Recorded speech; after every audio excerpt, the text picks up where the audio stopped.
I just made a video response to one of Gary's videos on Blip TV, and my response was longer than 15 minutes, so I can't put it on YouTube.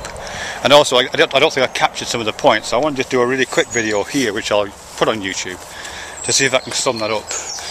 I mean, basically, the discussion we're at, or the point in the discussion we're at right now, is a discussion about efficiency, which I'm calling moral efficiency, Gary's calling value efficiency. It doesn't really matter about the terms, but it's about it's a kind of utilitarian argument again. But at the moment we're playing it out in terms of a metaphor of a car going on a journey, with the fuel that the car is using being suffering. So yes, we're all in this vehicle called life, and all of the good things in this life are bought at the expense of suffering somewhere in the world. It's often defrayed to places we can't see. You know, it's defrayed to slaughterhouses where we harvest our animals, or for our table, or it's defrayed to parts of the world where we can't see the exploitation that's going on in the factories that make our baseball caps, or it's defrayed to our children in the forms, and our grandchildren in the forms of effects on the environment, those kind of things. So we're constantly kind of hiding the negative effects, but of course that's effectively what we're paying for our lifestyle with. And not just our lifestyle, not an elevated lifestyle, particularly just our life full stop. So that's the model. So it's a car going on a journey, and the fuel it's using is suffering, let's say. And what I was saying in that is, what Gary was saying is that the positives, you know, the things that you buy are kind of equivalent to, he didn't say this, but this is where I'm inferring, the things that you buy from that suffering are things like, you know, a CD player, a good air conditioning unit, leather seats, a walnut veneer interior, those kind of things. So you get to ride around in this really plush vehicle, but it is consuming, you know, the bodies of other individuals whilst we drive. And what I was saying in that is that, you know, that metaphor does extend, and it extends in terms of destinations. You know, the assumption is, and I think this is not just particular to that metaphor. I think it's part of our understanding more broadly. The assumption is that this car is going somewhere, that the vehicle is on some kind of a road. You know, this storm is called progress that we're riding in the lee of, and that progress, it's assumed, is taking us somewhere. And I know there's been kind of postmodern critiques of that, and kind of existential questions about that, particularly second half of the 20th century. You know, can we really say we're going somewhere after seeing, after seeing the camps, and after seeing Dresden, and after seeing all those kind of things? And politically, can we feel we're going somewhere after May 1968 or whatever? You know.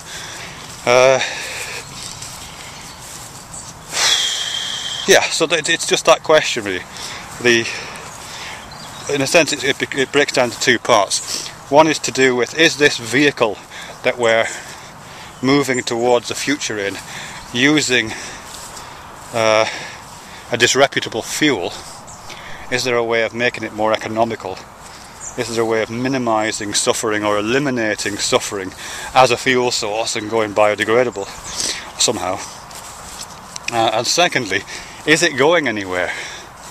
I mean, that's, in a sense, that's the problem that I've always, not always, but that's the problem that I keep coming back to. It isn't so much to do with, well, let's cut out all suffering and make the world a happier place. That's obviously nice. That's, in a sense, it feels a bit like a triviality to me. Of course. The second question is, why would you do that? You know, if all you're doing is joyriding, if all you're doing is sightseeing, fine. You know, what's the point? You know, it's that kind of existential question for me.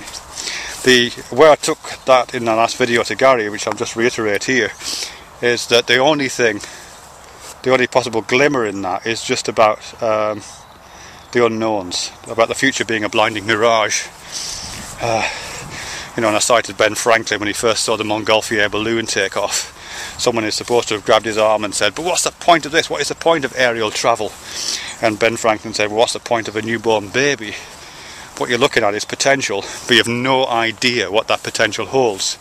Now, aerial travel, clearly, flight has had its downsides, including bombings, like the ones I've just mentioned, like Dresden and Hiroshima and Nagasaki and so on, and contrails that block out the light, and all that kind of stuff. But it could be argued that flight has done something positive for us, maybe. And similar complaints or questions could be asked about computers. What's the point of a computer? People did ask that question a lot in the early days. What's the point? And again, the response could come back, what's the point of a newborn baby? And I think most people would say that computers have at least fulfilled some of their potential and seem to hold out some other potential. Or not even fulfilled their potential, but are a potential that in retrospect demonstrates the ignorance of our lack of imagination in the early days of computing. And I think the similar thing, if we are chastened at all and humbled at all, that's possibly the position to be humbled. No, I cannot imagine what the future holds, and I cannot imagine what the project of life might be. It feels to me here in this place that the future of life is just more life, and the future of thinking is just more thinking, and so on. But I might be wrong. I might be wrong. What the use of a newborn baby is might be that it's another supercomputer brought into the world, almost literally, given that our brains are pretty much supercomputers. We keep bringing these supercomputers in the world.